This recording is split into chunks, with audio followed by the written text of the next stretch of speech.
우리가 오늘 리딩 지저스 영상에서 보았듯이 사도 바울의 편지들은 주로 이중 구조로 되어 있습니다. 이 이중 구조는 특별히 사도 바울의 서신에서 많이 나타나는데요, 실은 성경 전체의 진행 구조다라고 말할 수도 있습니다. 성경은 두 가지로 요약할 수 있는데요, 믿음 그리고 생활, 이렇게 두 가지로 요약할 수가 있습니다. 성경은 먼저 누구를 믿을 것인가, 무엇을 믿을 것인가, 이것이 첫 번째고요. 그렇다면 어떻게 살 것인가, 두 번째로 우리의 삶을 말하고 있습니다. 이것을 전문 용어로 말한다면 직설법, 명령법, 이렇게 말할 수가 있습니다. 직설법은 무엇입니까? 하나님은 어떤 분이신가, 그리고 하나님은 어떤 일을 하셨는가, 즉 구원 역사에 대해서 직설법이 말을 해줍니다. 그리고 명령법은 그렇다면 우리는 어떻게 살아야 하는가 라는 것을 말하고 있습니다. 그러니까 이 직설법과 명령법, 제가 얼마 전에도 설교 시간에 말씀드렸는데요, 이것을 연결하고 있는 것은 그러므로 라는 그러한 연결사입니다.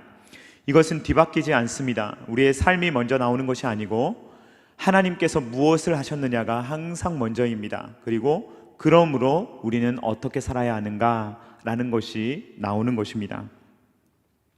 성경은 하나님께서 창조주이시기 때문에, 하나님께서 구원주이시기 때문에, 피조물은 우리, 죄와 허물로 죽었던 우리가 다시 살았기 때문에 새 생명 받은 자로서의 삶을 감사함으로 살아야 된다라는 것을 말하는 것입니다.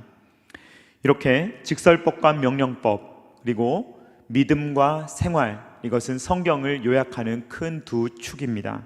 에베소서도 이런 식으로 진행이 되는데 1장부터 3장까지는 이 직설법을 다루고 있습니다. 구원 역사에 대해서 먼저 선포합니다. 하나님은 어떤 분이시고 하나님께서 무엇을 하셨나라는 것을 1장부터 3장이 이야기를 하고 있고, 그리고 4장부터 6장까지는 그러므로 우리는 어떻게 살아야 하는가라는 것을 주로 말하고 있습니다. 에베소서 4장 1절 말씀은 그러므로로 연결되어 있는데 우리 한번 같이 읽어보도록 하겠습니다. 시작. 그러므로 주 안에서 갇힌 내가 너희를 권하노니 너희가 부르심을 받은 일에 합당하게 행하여. 아멘. 앞에서 직설법을 쭉 이야기하고 나서 그러므로 내가 너희를 권한다, 너희가 부르심에 합당한 삶을 살아야 되지 않겠느냐라는 이야기로 4장을 시작하고 있습니다. 교회는 동호회가 아닙니다. 교회는 그냥 우연히 결성된 취미 모임도 아니고 그냥 사람들끼리 모이는 어떤 인간적인 모임도 아닙니다. 교회는 하나님의 구원 계획이 실행됨으로써 태어나게 된 신적인 공동체입니다. 예수님께서 성육신하시고 죽으시고 부활하시고 승천하신 이후에 성령 하나님을 보내주심으로 말미암아 이 세상에 존재하게 된 것이 바로 교회입니다. 그러므로 이 교회는 바로 예수님으로 인해서 생겨나게 됐으며 성령 하나님으로 말미암아 시작된 신적인 공동체다라는 것입니다. 교회는 삼위일체 하나님께서 직접 설립하신 공동체입니다. 그러므로 교회는 건물이나 조직이 아니라 예수님을 구주로 고백하고 성령 충만한 삶을 살아가는 우리 모두를 성경은 교회다라고 말하는 것입니다. 요즘에 확실한 것은 아니지만 여러 연예인들의 소식들이 많은 사람을 실망시키고 있습니다. 이 연예인들의 마약 기사가 가끔 나오는데요, 이미지가 좋은 연예인일수록, 그러니까 이미지가 반듯하고 가정적이고 뭔가 올바른 일을 할 것처럼 보이는 연예인들이 나쁜 짓을 했을 때, 이때 더 타격감이 크게 됩니다. 왜 그렇습니까? 기본적인 인간다움, 그러니까 어떤 다움이라고 말하지 않습니까? 어떤 사람 다움 같은 게 있어야 되는데, 그 사람이 별로 우리가 생각하는 사람다움을 갖추지 못했다라고 생각하면 굉장히 실망이 되는 것입니다. 그 사람이 아무리 뛰어난 능력을 가지고 있다고 하더라도 기본적인 인간 됨됨이, 이것이 좋지 못하다면 사람들은 굉장한 실망을 하게 되는 것입니다. 양지에 있는 총신대학교 대학원에 가면 큰 돌이 있습니다. 거기에 5가지 교훈이 적혀 있는데, 신자가 되라, 학자가 되라, 성자가 되라, 전도자가 되라, 목자가 되라, 이렇게 5가지가 쓰여 있습니다. 그런데 첫 번째가 신자가 되라입니다. 저의 신앙생활의 목표는 이 1번을 이루는 것입니다. 진짜 신자가 되는 것, 진짜 그리스도인이 되는 것. 이것이 되지 않는다면 아무리 제가 목회를 하는 목회자라고 할지라도, 아무리 많은 사람들이 혹여나 인정해 준다 하더라도 저의 목회는 거짓이 될 수밖에 없기 때문입니다. A.W. 토저 목사님의 책을 인용한다면 예배인가 쇼인가? 쇼도 할 수 있단 말이죠. 얼마든지 쇼를 할 수 있다는 말입니다. 그러나 진정한 예배가 되려면 저와 여러분들이 모두 참된 신자여야 된다라는 말입니다. 에베소서의 전반부는 위에서 살펴보았듯이 직설법을 담고 있습니다. 사도 바울은 에베소 교회 성도님들에게 먼저 하나님은 어떤 분이신가, 그리고 하나님은 어떤 생각을 하시고 어떤 일을 하셨는가 라는 것을 먼저 설명합니다. 먼저 하나님은 어떤 분이십니까? 에베소서 1장 11절 말씀 우리 한번 같이 읽어보도록 하겠습니다. 시작. 모든 일을 그의 뜻의 결정대로 일하시는 이의 계획을 따라 우리가 예정을 입어 그 안에서 기업이 되었으니. 아멘. 성경에서 발견하게 되는 하나님은 어떤 분이십니까? 오늘 이 에베소서 1장 11절 말씀에 의하면 모든 일을 그의 뜻의 결정대로 일하시는 이분이 바로 하나님이십니다. 그러니까 모든 일을 자기 마음대로 할 수 있다라는 것입니다. 그러니까 모든 일을 마음 먹은 대로 하실 수 있는 분이다 라는 것이 성경이 말하는 하나님입니다. 즉 하나님은 조금 딱딱한 말로 하면 전지전능하신 분입니다. 무에서 유를 창조하신 창조주이십니다. 없는 것을 있게 하시고 있는 것을 없게 하실 수 있는 주권자이십니다. 이렇게 전지전능하신 하나님, 이러한 하나님을 믿는다라는 것이 우리에게 좋은 소식일 수도 있지만 나쁜 소식일 수도 있습니다. 만약에 전지전능하신 분, 모든 것을 그의 뜻대로 할 수 있는 분, 마음 먹은 대로 할 수 있는 분이 만약에 우리 편이 아니다, 만약에 상대편이다 라고 한다면, 우리를 대적한다 라고 한다면 우리에게는 그 어떠한 소망도 없을 것입니다. 만약에 전지전능하신 하나님이 우리 편이 아니라면 우리는 엄청난 괴로움을 당하게 될 것입니다. 그 능력이 많으신 하나님이 만약에 우리를 변덕스럽게 가지고 논다면 우리는 주님 앞에서 어떤 것도 기대하며 소망할 수가 없을 것입니다. 여러분, 전지전능하신 하나님이 우리 편을 들 필요가 있습니까? 없습니까? 필요는 없어요. 하나님 앞에서 어떤 필요는 없어요. 그런데 신화에 등장하는 많은 신들은요, 실로 변덕스럽습니다. 그들의 모습을 보면요, 이 그리스 로마 신화에 나오는 여러 신들이나 아니면 다른 신화에 나오는 신들을 봐도요, 인간만 못해요. 윤리적으로 인간들은 차라리 약속을 지키고 인간들은 차라리 신의를 지켜도요, 신들은 그렇지 않은 경우가 굉장히 많습니다. 만약에 신이 그렇다면 우리는 어떻게 하나님을 의지할 수가 있겠습니까? 그럴 수 없을 것입니다. 하나님은 일단 성경에서 볼 때 모든 일을 그의 뜻대로 결정하시고 그 뜻대로 하시는 분이 주님이십니다. 그런데 이분은 어떤 분이시냐? 다시 한번 우리가 계시를 보면 에베소서 1장 11절 말씀을 다시 한번 읽어보도록 하겠습니다. 시작. 모든 일을 그의 뜻의 결정대로 일하시는 이의 계획을 따라 우리가 예정을 입어 그 안에서 기업이 되었으니. 아멘. 하나님은 그의 뜻의 결정대로 일하실 수 있는 분입니다. 즉 마음 먹은 대로 아무렇게나 하셔도 되는 분이 바로 하나님이십니다. 그럴 만한 능력이 있으시다는 것입니다. 그런데 정말로 우리에게는 기쁜 소식인 것이 무엇이냐? 하나님은 무질서하게 변덕스럽게 주님께서 일하시는 것이 아니라 계획에 따라, 질서에 따라 일하신다는 것입니다. 하나님께서는 우리를 위한 구원을 먼저 계획하셨고 그 구원 계획에 따라 움직이신다라고 말하는 것입니다. 이 구원 계획은 언제 세워졌다라고 성경이 말하고 있습니까? 창세 전이다라고 말하고 있습니다. 에베소서 1장 4절 말씀을 우리 한번 같이 읽어보도록 하겠습니다. 시작. 곧 창세 전에 그리스도 안에서 우리를 택하사 우리로 사랑 안에서 그 안에 거룩하고 흠이 없게 하시려고. 아멘. 사도 바울은 부활하신 예수님께 계시의 말씀을 직접 받았습니다. 사도 바울은 구약을 다시 배웠어요.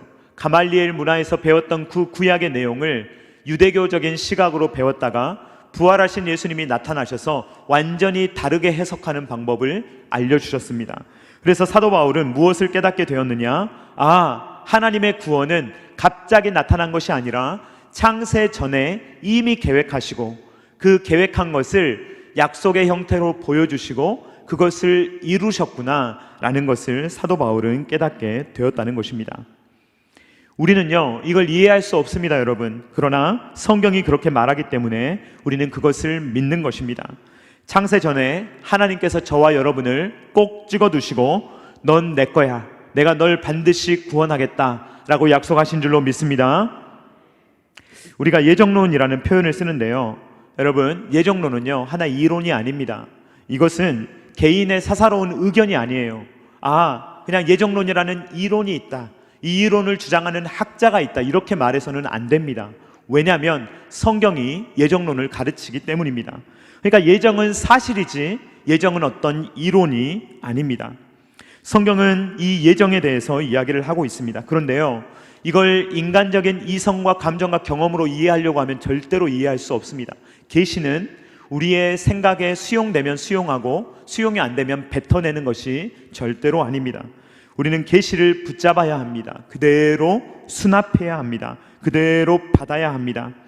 하나님께서는 우리의 구원을 예정하셨다, 창세 전에 예정하셨다라고 성경에 기록하고 있습니다. 그러면 우리는 그대로 믿어야 될 줄로 믿습니다. 그대로 믿어야 돼요. 이걸 자꾸 인간의 철학으로 재거나 잘라서는 안 된다라는 것입니다. 하나님께서 우리를 예정하셨다는 것은 우리의 조건을 보지 않으셨다는 거예요. 우리가 하는 것 보고 너는 좀 괜찮다 라고 구원하시고 넌 좀 안 되겠는데 잘라버리시고 이렇게 하지 않으신다는 것입니다. 그렇다면 하나님께서 저와 여러분을 선택하신 이유는 무엇입니까? 뭘 보고 하나님은 우리를 선택하신 것입니까? 그 선택의 이유는 저와 여러분에게 있지 않고 하나님 당신에게 있습니다. 에베소서 1장 4절 말씀을 우리 다시 한번 읽어보도록 하겠습니다. 시작. 곧 창세전에 그리스도 안에서 우리를 택하사 우리로 사랑 안에서 그 앞에 거룩하고 흠이 없게 하시려고. 아멘. 우리로 사랑 안에서, 무슨 말입니까? 무엇 때문에 우리를 선택하셨다는 말입니까? 사랑 때문에 우리를 선택하셨다라는 말입니다. 이 사랑 안에서라는 말은 엔 아가페, 영어로 하면 in love입니다.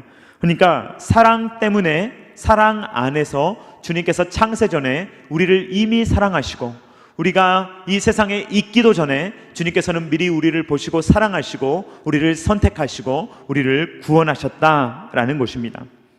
하나님께서는 마음대로 하실 수 있는 분입니다. 전지전능하신 분입니다. 그런데 우리를 향한 구원 계획을 주님께서 미리 세우시고 그것을 성취하신다라는 것입니다. 그 이유는 사랑 때문이며 또 우리를 향한 기뻐하시는 하나님의 뜻 때문입니다. 에베소서 1장 5절 말씀 우리 한번 같이 읽도록 하겠습니다. 시작. 그 기쁘신 뜻대로 우리를 예정하사 예수 그리스도로 말미암아 자기의 아들들이 되게 하셨으니. 아멘. 사랑 안에서 그 기쁘신 뜻대로 예정하사, 즉 우리를 하나님께서 선택하신 이유는 사랑 때문이며 그의 기뻐하시는 뜻 때문이다 라고 사도 바울은 말하고 있습니다. 성부, 성자, 성령 하나님은 우리를 사랑하셨습니다. 그리고 우리를 향하여서 기뻐하시는 뜻을 가지고 계셨습니다. 그렇기 때문에 우리를 구원하셨다라고 성경은 말하고 있습니다. 이 사도 바울은 에베소 교회 성도님들이 이것을 알기를 원해요. 이것만 안다면 그들의 신앙은 절대로 변질될 수 없기 때문입니다. 이 영적인 눈이 트여지게 되면, 하나님의 은혜를 알게 되면 그 하나님의 사랑 안에 거할 수밖에 없기 때문입니다. 그래서 바울은 에베소 교회 성도님들의 영적인 눈이 열리기를 간절히 기도합니다. 에베소서 1장 17절 말씀을 우리 한번 같이 읽어보겠습니다. 시작. 우리 주 예수 그리스도의 하나님, 영광의 아버지께서 지혜와 계시의 영을 너희에게 주사 하나님을 알게 하시고. 아멘. 여러분, 하나님을 아시기를 주님의 이름으로 축원드립니다. 하나님을 안다는 것은요, 한 번으로 끝나는 일이 아닙니다. 우리가 어떤 사람을 알아갈 때 서로 부부가 서로 안다고 생각하지만 서로에 대해서 모르는 게 정말 많지 않습니까? 이 시간이 지나면 지날수록 서로를 더 깊이 알아가게 됩니다. 하나님에 대해서도 마찬가지입니다. 우리가 하나님을 예전에 피상적으로 알았다면 하나님의 계시의 말씀에 근거하여 하나님의 어떤 분이신지를 더 깊이 알아가기를 우리 주님이 원하신다는 것입니다. 지혜와 계시의 영을 너희에게 주사 하나님을 보기를 원한다. 이것을 사도 바울이 에베소 교회 성도님들에게 말하고 있다는 것입니다. 이것이 하나님의 은혜입니다. 하나님은 우리에게 아무것도 주실 이유가 없는데 우리에게 주님께서 은혜를 부어주신 것이죠. 주님께서는 주실 이유가 없습니다. 그런데 그냥 주신 것입니다. 얼마 전에 이런 기사를 본 적이 있습니다. 부영그룹의 회장 이중근 씨, 혹시 이 기사 다 보셨습니까? 네, 사비를 이제 들여가지고 고향 사람들, 그리고 마을 주민들, 그리고 동창들, 막 이렇게 자기하고 관계 끈이 있는 사람들에게는요, 막 현금을 1억 원씩 줬대요. 들으셨습니까? 네, 그래서 자기 고향을 좀 확인해 보셨습니까? 아니, 그냥 살고 있는 거예요. 하루하루 살고 있는데 어느 날 이중근 씨가 갑자기 통장에 막 1억씩 넣어주는 거예요. 근데 친한 사람도 아니에요. 예를 들면, 그러니까 친하게 지낸 사람만 보내준 게 아니에요. 그러니까 그냥 자기 학교 학생들, 옛날에 같이 자기하고 학교를 다녔다 그러면요, 그 친하게 지나지 않았고 얼굴을 모르더라도 그 사람에게 돈을 보내주는 거예요. 그리고 자기 주변에 사는 그 주민들에게 돈을 보내줬어요. 고향 사람들에게. 모두가 친하게 지냈겠습니까? 아닙니다. 모르는 사람들한테 그냥 나누어 준 거예요. 누구 마음입니까? 누구 마음이에요? 이중근 씨 마음이에요. 이중근 씨가 그냥 자기 돈을 가지고 자기가 마음대로 나누어 준 거예요. 그러니까 안 받은 사람들이 왜 저는 안 줍니까? 이럴 수가 없는 겁니다. 우리 하나님은요, 구원을 주실 이유가 전혀 없어요. 저희들한테 구원을 나누어 주실 이유가 전혀 없으신 분입니다. 그런데 하나님께서요, 구원을 주시기로 작정하셨어요. 그리고 우리를 찜해 넣으셨어요. 그리고 너를 반드시 구원하겠다 약속해 주시고 하나님의 때에 우리를 부르시고 우리로 하여금 그 구원 안에 머물게 하시는 것입니다. 사랑하는 성도님들, 성경을 통해서 이것을 보실 수 있기를 주님의 이름으로 축원드립니다. 저와 여러분을 선택하신 하나님의 은혜를 눈을 들어서 보실 수 있기를 바랍니다. 얼마나 놀라운 은혜입니까? 우리의 행위에 구원이 있지 않다니까요. 그렇죠? 우리의 행위 때문에 우리를 구원하시는 것이 아닙니다. 하나님께서 우리를 구원하시는 이유는요, 그냥 이유도 없이 하나님이 우리를 사랑하시는 거예요. 그냥 사랑하시는 거예요. 그리고 그의 기쁘신 뜻대로 창세전에 예정하세요. 그리고 그 예정을 오늘날 실행에 옮기시는 것입니다. 이것이 바로 사도 바울이 전달하고자 하는 직설법이에요. 아무런 자격도 아무런 보잘것도 없는 우리들을 주님께서 먼저 선택하시고 창세전에 그 어떤 조건도 보지 않고 우리를 선택하신 그 하나님이 너희를 구원하셔서 오늘날 하나님 알지 못하고 살아가던 거기 에베소 교회에는 이방인들이 많았겠잖아요. 너희와 같은 이방인들도 부르셔서 하나님께서 주의 자녀로 삼으셨다라는 것을 먼저 알려주기를 원하셨다는 것입니다. 이제 이 명령법은 직설법은 그러므로 이후에 명령법으로 이어집니다. 오늘 우리가 읽은 에베소서 4장 17절, 23절과 24절 본문은 이제 크게 보면 17절과 24절까지의 말씀인데요, 옛 사람과 새 사람이 대조되고 있습니다. 예전의 사람이 있고요, 이제 새 사람이 있다는 말이에요. 자, 이것을 해석하는 두 가지의 해석 방법이 있습니다. 이것을 해석할 때 먼저 이 본문을 칭의 그리고 신분의 문제로 보면, 이것은 옛사람은 구원받기 이전의 사람, 새 사람은 구원받은 이후의 사람을 가리키는 것이 될 것입니다. 그런데 이것을 좀 다르게 해석하는 방법이 있어요. 뭐냐면 이 옛사람과 이 새 사람의 이 이야기를요, 이 신분의 모습으로 보는 것이 아니라 수준으로 보는 것입니다. 성화의 수준으로 보는 거예요. 그러면 이런 관점으로 보면 우리 안에는 여전히 옛사람과 새사람이 싸우고 있는 형태로 이 본문을 해석할 수가 있습니다. 먼저 첫 번째 견해부터 살펴보면 옛사람과 새사람을 신분으로 구분합니다. 그러면 옛사람은 예수님과 연합되기 이전이에요. 그리고 새사람은 예수님과 연합된 이후입니다. 그러니까 이제는 옛사람으로 돌아갈 수 있습니까? 없습니까? 돌아갈 수가 없다라고 해석하게 되는 것입니다. 사도 바울이 이런 식으로 우리를 가르칠 때가 있어요. 예를 들면 이런 본문인데요, 고린도후서 5장 17절 말씀 우리 한번 같이 읽어보도록 하겠습니다. 시작. 그런즉 누구든지 그리스도 안에 있으면 새로운 피조물이라. 이전 것은 지나갔으니 보라 새 것이 되었도다. 아멘. 우리가 새로운 피조물이 되었다는 것은요, 옛날로 돌아갈 수 없다는 말을 의미합니다. 이것은요, 신분적으로 변화됐다는 말이에요. 완전히 과거와는 단절되었고 우리는 이제 새로운 신분으로, 이제는 죄의 종이 아니라 이제는 하나님의 자녀로 살아간다라는 것을 말할 때 새로운 피조물이다라는 말을 하고 있습니다.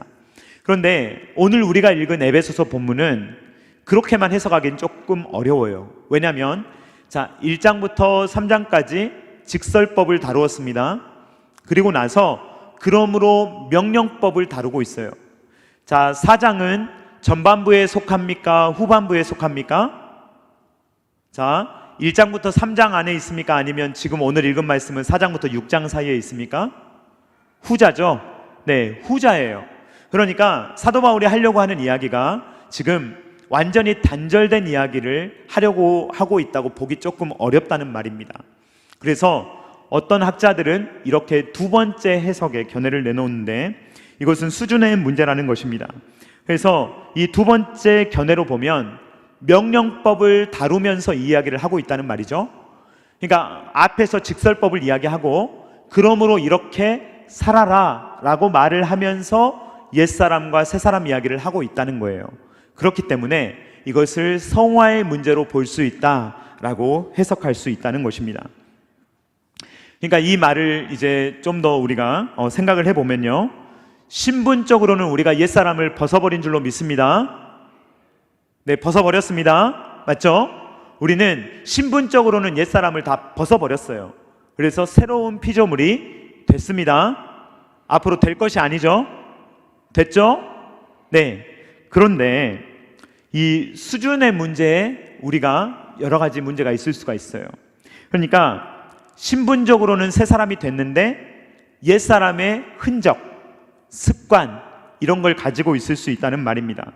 그러니까 이것을 예로 들 수 있는 것이 바로 이스라엘 백성들의 모습이에요. 이스라엘 백성들은 애굽에서요 400년 동안 노예로 살았습니다. 400년 혹은 그 이상을 노예로 살았어요. 그러니까 이스라엘 백성들의 뼛속까지 깊이 새겨져 있는 게 어떤 근성입니까? 노예 근성이에요. 노예로 400년 동안 살았어요. 부모님도 노예였어요. 저도 노예예요. 자녀도 노예로 살고 있어요. 그러면 어떤 근성이 자꾸 나와요? 노예 근성이 나온단 말이에요. 자유인의 근성이 아니고 노예 근성이 나와요. 예전에 제가 TV 프로에서 그런 걸 본 적이 있는데요, 북한에서 이렇게 넘어오신 세터민들 있잖아요. 그분들이 제일 힘들어하는 게 뭔 줄 아십니까, 여러분? 남한에 와서 적응하기 제일 힘든 게 자유랍니다. 그러니까 자기가 선택해야 되는 게 너무 힘들대요. 예전에는 선택할 필요가 없이, 생각할 필요가 없이 살아도 되었다면 갑자기 남한에 오게 되면 자기가 다 선택해서 살아야 되는 게 너무 괴롭대요. 힘들대요. 그러니까 이 애굽에서 노예로 살아가던 사람들은요 생각할 필요가 없잖아요. 주체적으로 그냥 시키는 일만 하고 하루 그냥 먹고 살고 그거면 땡이거든요. 그런데 자유인이 되니까 이제 생각해야 돼요. 이제 하나님의 백성답게 살아야 돼요. 그게 힘들대요. 그러니까 이 노예 근성을 가지고 자꾸만 애굽으로 돌아가려고 하는, 이 애굽으로 회귀하려는 그러한 모습이 이스라엘 백성들 가운데 있었다는 것입니다. 민수기 11장 5절 말씀 우리 한번 같이 읽어보도록 하겠습니다. 시작. 우리가 애굽에 있을 때에는 값없이 생선과 오이와 참외와 부추와 파와 마늘들을 먹은 것이 생각나거늘. 아멘. 값없이 먹은 게 맞습니까, 여러분? 아니죠. 노예 생활하면서 겨우 얻어 먹은 거예요. 그런데 그걸 과장해가지고 얼마나 노예 시절이 좋았던가 라고 지금 비꼬는 식으로 이야기를 하는 것입니다. 애굽에서 종으로 살 때 치욕은 하나도 생각하지 않고 그때 먹었던 잠깐의 그 노예로서 누추하게 먹었던 먹거리를 생각하면서 모세를 죽여버리고 그냥 우리가 지휘관을 따로 세워서 우리 애굽으로 돌아가자, 그런 이야기를 하는 것입니다. 민수기 14장 4절 말씀 우리 한번 같이 읽어보겠습니다. 시작. 이에 서로 말하되 우리가 한 지휘관을 세우고 애굽으로 돌아가자 하매, 애굽에서 나왔다고 해서 그 사람이 바뀌는 게 아니에요. 구원 받았다고 해서 그 사람이 바뀌는 게 아니라는 말입니다. 신분은 바뀌어요. 신분이라는 것은 순간적으로 바뀌는 겁니다. 만약에 어떤 나라에서 우리에게 어떤 신분을 준다고 하면요, 그 신분은 한순간에 바뀌어요. 근데 수주는 그렇지 않아요. 수주는 한순간에 바뀌는 것이 아니라 오랜 시간이 걸리는 일입니다. 그러므로 사도 바울은 에베소 교회 성도들에게 하나님께서 너희를 어떻게 구원하여 주셨는지를 먼저 생각하라. 그리고 너희의 신분이 변화되었다면 그 신분에 합당한 삶을 제발 살아가도록 노력해라 라는 말을 하는 것입니다.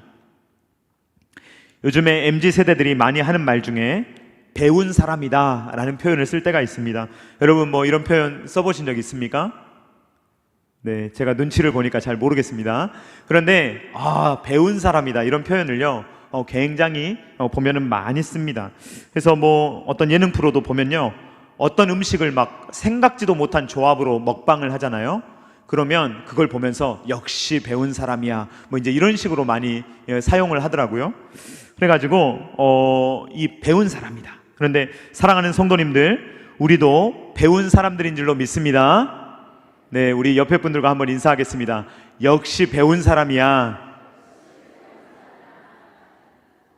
여러분, 우린 성경을 배웠습니다. 예수님을 배웠습니다. 그러면요, 예수님 배운 사람답게 살아야 한다 하는 말입니다. 몰라서 못하는 건 어쩔 수 없어요. 몰라서 못하는 것은요, 이제 그 사람이 다시 배워야죠. 그런데 몰라서 못했다? 그거는 어떻게 보면 그래도 괜찮습니다. 그런데 알면서도 지키지도 않고 모른 척 하는 건 더 나빠요. 에베소서 4장 20절 말씀 같이 읽도록 하겠습니다. 시작.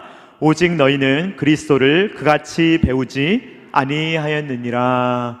우리가 그렇게 안 배웠다라고 사도 바울이 말해요. 그러니까 바울은요, 에베소 교회에서 3년을 꼬박 가르쳤거든요. 사도 바울의 표현을 빌리자면 눈물로 가르쳤어요. 매일.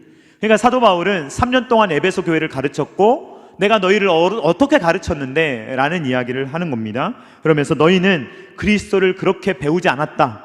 너희가 배운 그리스도를 그대로 배워 그대로 살아가라 라는 말을 하는 것입니다. 그러면 우리가 끝까지 싸워야 되고 버려야 되고 우리가 잘라내야 되는 옛사람의 모습은 어떤 모습입니까? 에베소서 4장 19절 말씀 같이 읽겠습니다. 시작. 그들이 감각 없는 자가 되어 자신을 방탕에 방임하여 모든 더러운 것을 욕심으로 행하되. 이것이 바로 옛사람입니다. 감각 없는 자, 양심 없는 자, 양심에 화인 맞은 사람. 그래서 옳고 그름이 없어요. 그냥 자기가 하고 싶으면 하는 거예요. 그냥 돈벌이 되면 하는 겁니다. 이런 식으로 아무 생각 없이 아무런 양심의 가책 없이 살아가는 사람이 바로 옛사람이다 라고 말하고 있는 것입니다. 죄를 지으면서도 얼마나 떳떳한지 몰라요. 이게 바로 옛사람의 특성입니다. 그래서 옛사람은요, 하나님을 모르는 그러한 마음으로 살기 때문에 이방인들처럼 허망한 인생, 그러니까 이 세상에 없어져 버릴 것들을 붙들고 살아갑니다. 에베소서 4장 17절 말씀 같이 읽겠습니다. 시작. 그러므로 내가 이것을 말하며 주 안에서 증언하노니 이제부터 너희는 이방인이 그 마음에 허망한 것으로 행한같이 행하지 말라. 아멘. 그러므로 이 허망한 것, 감각 없는 것, 이러한 것들을 버려야 된다는 것입니다. 과감하게 버려야 합니다. 그리고 이 모든 것들을 벗어버려야 합니다. 에베소서 4장 22절 말씀 같이 읽겠습니다. 시작. 너희는 유혹의 욕심을 따라 썩어져가는 구습을 따르는 옛사람을 벗어버리고. 아멘. 옛사람을 벗어버릴 수 있기를 주님의 이름으로 축원드립니다. 옛사람이 나오려고 하면요, 이렇게 눌러버리십시오. 눌러서 그냥 탁 버려버려야 합니다. 습관이라는 게 참 무섭거든요. 우리가 예전에 가졌던 습관이요, 그게 몸이 기억할 때가 많아요. 그래서 그 몸이 행하는 대로 그냥 할 때가 있습니다. 새로운 피조물이 되었다면 옛날 습관들은 계속 버려야 돼요. 계속 잘라내야 합니다. 한 번 했다고 되는 것이 아니라 날마다 해야 합니다. 담배를 끊으시는 분들이 있어요. 그런데 그 골초들 중에요, 어떤 분들이 있냐면 한 번 끊었던 분이에요. 골초인데 이분이 한 번 중간에 금연을 성공했어요. 그런데 어쩌다가 한 번 다시 피면요, 이분이 골초 중에 골초가 되는 겁니다. 그러니까 금연에 성공했다가 딱 한 번만이라는 그 말에 딱 현혹이 돼가지고 유혹이 돼가지고 그때 한 번 딱 담배 한 모금 빨아들이는 순간 그 사람은 골초로 평생 사는 거예요. 그러니까 그 한 번을 하지 말아야 한다 하는 것입니다. 그 한 번이 우리를 중독자로 만드는 거거든요. 신앙도 마찬가지입니다. 우리의 신앙에 악영향을 주는 것이 있으면요, 한 번이라도 안 해야 되는 거예요. 잘라버려야 합니다. 이것을 딱 끊어버리고 난 이거 안 할 거야. 혹시라도 여러분 재미로라도 운세 보시는 분들 하지 마시기 바랍니다. 혹시라도 그냥 하는 말이에요. 왜냐하면 제가 예전에 한번 본 적이 있거든요. 정말 저분이 운세 보러 갈 거라고 생각하지 않았던 분이 가는 걸 제가 본 적이 있어요. 그러면 안 됩니다, 여러분. 우리는 그래서는 안 되는 것입니다. 자, 이 옛날 옷을 벗었다면 우리는 이제 새 옷을 입어야 됩니다. 사도 바울은 우리에게 새 사람을 입으라 라고 권면합니다. 에베소서 4장 24절 말씀 우리 같이 읽도록 하겠습니다. 시작. 하나님을 따라 의와 진리와 거룩함으로 지으심을 받은 새 사람을 입으라. 아멘. 우리는 이제 예수님으로 말미암아 의와 진리와 거룩함의 옷을 입게 되었습니다. 이제는 예수님을 옷 입게 되었습니다.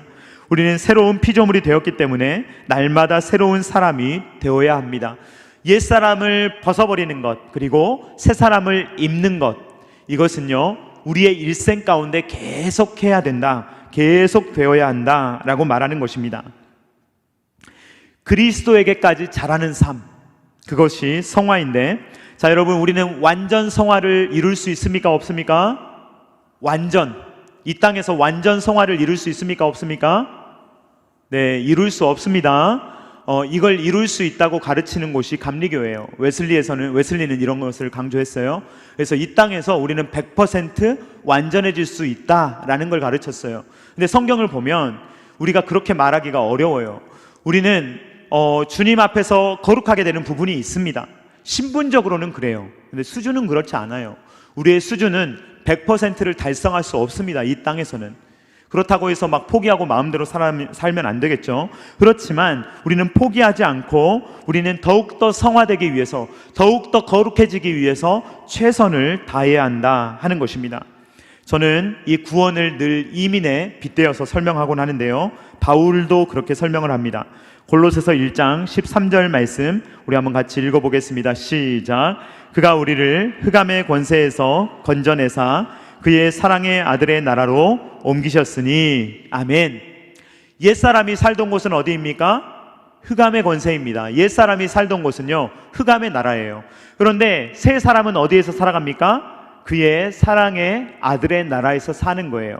그러니까 여기 이 옛날 나라에서 새로운 나라로 신분이 옮겨졌습니다. 우리의 신분은 끝났습니다. 우리의 신분은 옮겨진 줄로 믿습니다. 예수님을 믿는 사람, 성령 충만한 사람 이미 옮겨졌어요. 그런데 수준은 조금 다른 이야기라는 것입니다. 그 나라에 가면요, 그 나라의 그 시민권을 갖는다고 해도 여전히 언어를 배우기는 좀 어려워요. 100% 모국어로 배우지 않으면 100% 배우기 어렵습니다. 그 나라의 역사와 그 나라의 문화를 우리가 완전히 습득하기는요, 나중에 이민 가서 살려고 하면 쉽지가 않은 것입니다. 그러므로 이 신분이라는 것은 순식간에 바뀌지만 수준이라는 것은 순식간에 바뀌는 것이 아닙니다. 그러므로 우리는 이제는 옛날에 어둠의 나라에서 살던 그 습관, 그것이 지금도 있을 수 있는 거예요. 옛사람을 가지고 있을 수 있는 거예요. 옛사람의 흔적이 있을 수가 있다는 것입니다. 그러면 우리가 이 수준이 바뀌기 위해서 끊임없이 노력해야 합니다. 만약에 옛날 그 종된 습관, 애굽 세상에 속해 있던 습관이 있다면 그걸 조금씩 줄여가는 거예요. 그리고 새로운 나라의 백성답게 조금씩 변해가는 것입니다. 이것을 성화라고 하는 것입니다. 사랑하는 성도님들, 저도 사도 바울처럼 여러분들을 권면합니다. 먼저는 하나님께서 저와 여러분들에게 지혜와 계시의 영을 주사 하나님의 그 놀라우신 사랑과 은혜를 보게 하시고 맛보게 하시기를 주님의 이름으로 축원드립니다. 제가 아무리 말씀드려도 여러분들이 직접 보셔야 됩니다. 그렇죠? 그리고 여러분들이 직접 맛보셔야 돼요. 그러면요, 여러분들은 그것을 찾을 수밖에 없습니다. 그것이 너무나 사랑스럽기 때문입니다. 그리고 이 사랑을 아신다면 옛사람으로 돌아가지 마시기를 간절히 소망합니다. 옛사람은요, 역겨운 모습이에요. 옛사람은 어떤 모습입니까? 옛사람으로 돌아가는 것은 이 성경의 비유에 따르면 개가 토한 것을 다시 주워 먹는 거예요. 내가 토해 놓은 것을 더럽고 역겨운 거잖아요. 근데 그걸 다시 주워 먹는 게 바로 옛사람으로 돌아가는 행위입니다. 우리는 새 사람을 입었다면 옛사람을 좋아할 수 없습니다. 옛사람으로 돌아가고 싶어 할 리가 없습니다. 우리는 새 사람이 되었기 때문에 예수님으로 충만하시기 바랍니다. 성령님으로 충만하시기 바랍니다. 그의 아들의 사랑의 나라에서 여러분들의 수준이 높은 삶을 사시기 바랍니다. 우리의 수준이요, 높아야 돼요. 예수님을 닮은 수준이요, 더 높아져야 합니다. 그래서 하나님께서 보실 때 정말로 수준 높은 그러한 백성들이다 라는 칭찬을 받는 저와 여러분들 다 되실 수 있기를 주님의 이름으로 축원드립니다. 이 시간에 같이 찬양할 때 우리 행복이라는 찬양 하기를 원합니다. 이 시간에 이 세상 사람들은 행복을 정말 다양하게 정의하죠. 그러나 우리의 행복은 하나님의 자녀된 것, 옛사람을 버리고 새사람이 된 것이 행복입니다 라고 우리가 함께 고백하기를 원합니다.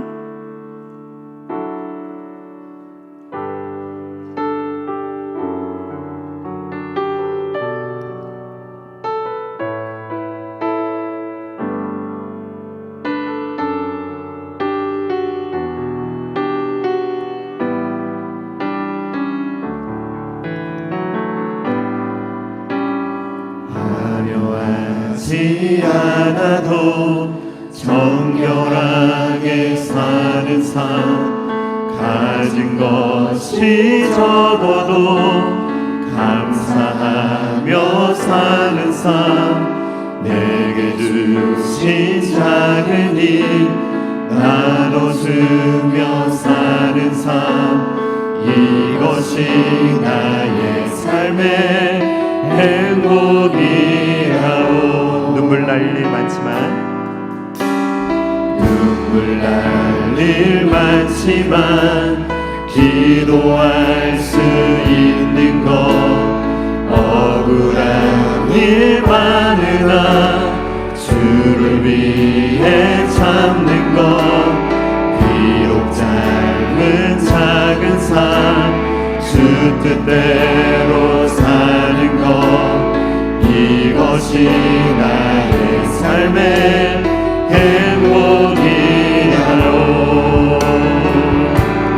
이것이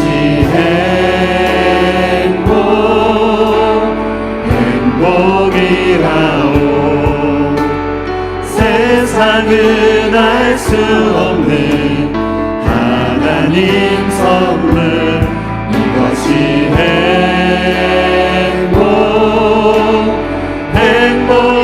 행복이라오. 하나님의 자녀로 살아가는 것, 이것이 행복이라오. 이것이 행복, 이것이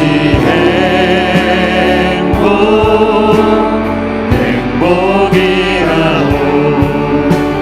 세상은 알 수 없는 하나님 선물, 이것이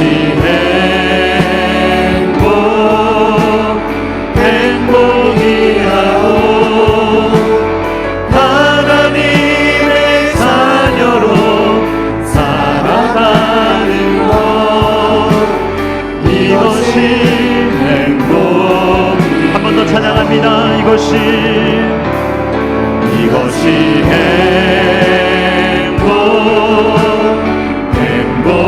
행복이라오. 세상은 알 수 없는 하나님 선물, 이것이 행복이라오.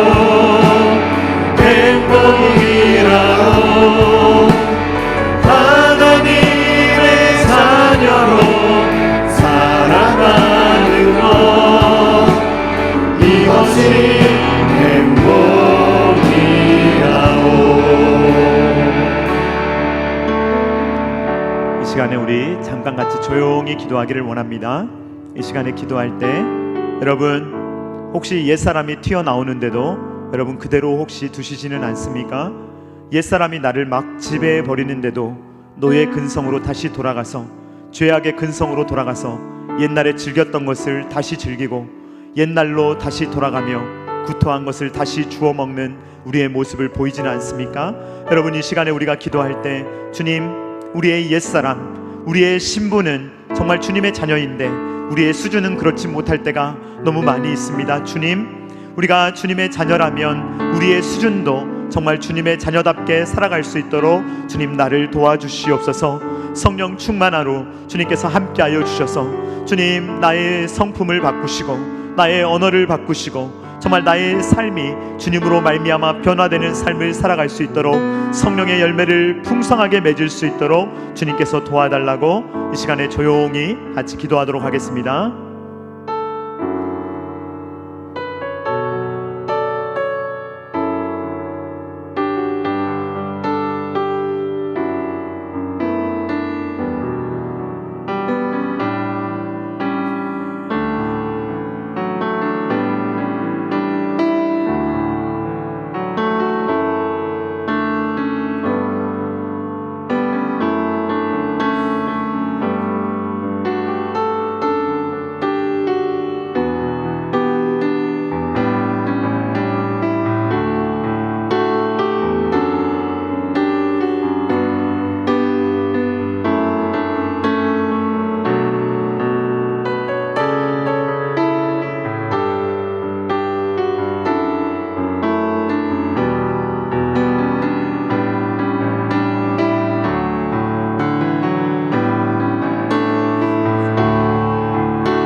사랑하는 하나님 아버지, 우리를 주님의 자녀 삼아 주셔서 정말로 감사합니다. 주님, 우리가 구원의 즐거움을 누리며 살아가지만 때로는 우리의 마음이 내가 구원받은 자가 맞는지, 내가 이렇게 살아도 되는 것인지 옛사람으로 다시 돌아가 버리는 우리의 모습, 생각, 어떤 행동이 나타날 때가 있습니다. 주님, 그럴 때마다 성령 하나님 우리의 마음 가운데 깨닫게 하여 주시옵소서. 우리가 다시는 돌아가지 말아야 될 어떤 삶의 생각, 또 모습, 또 행동이 있다면 주님 그러한 것들을 깨달을 수 있도록 도와주시오며 옛사람의 모습을 자꾸만 벗어버릴 수 있도록 주님 도와주시옵소서. 주님, 우리에게 주님께서 아름다운 신분을 허락하여 주셨는데 하나님의 자녀로 삼아주시고 그리스도의 신부로 삼아주셨는데 그럼에도 불구하고 우리가 옛날을 기억하며 추억하며 옛날을 좋아하며 주님 자꾸만 옛사람의 모습으로 돌아가려고 할 때가 있습니다. 그럴 때마다 성령 하나님 우리의 마음을 막으시고 그 옛사람을 다 벗어버리게 하여 주시오며 영광스러운 새사람의 모습을 자꾸만 입으며 주님을 닮아가는 삶을 살아갈 수 있도록 아버지 하나님 함께하여 주시옵소서.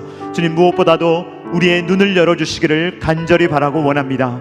우리의 눈을 들어 주님께서 지혜와 계시의 영으로 우리에게 밝히 보여주시는 주님의 그 아름다우심과 천국의 영광스러움, 교회의 영광스러움을 우리로 하여금 보게 하여 주시오며 주님, 교회가 교회답게 설 수 있도록 도와주시오며 성도가 성도답게 살아갈 수 있도록 주님께서 은혜를 베풀어 주시옵소서.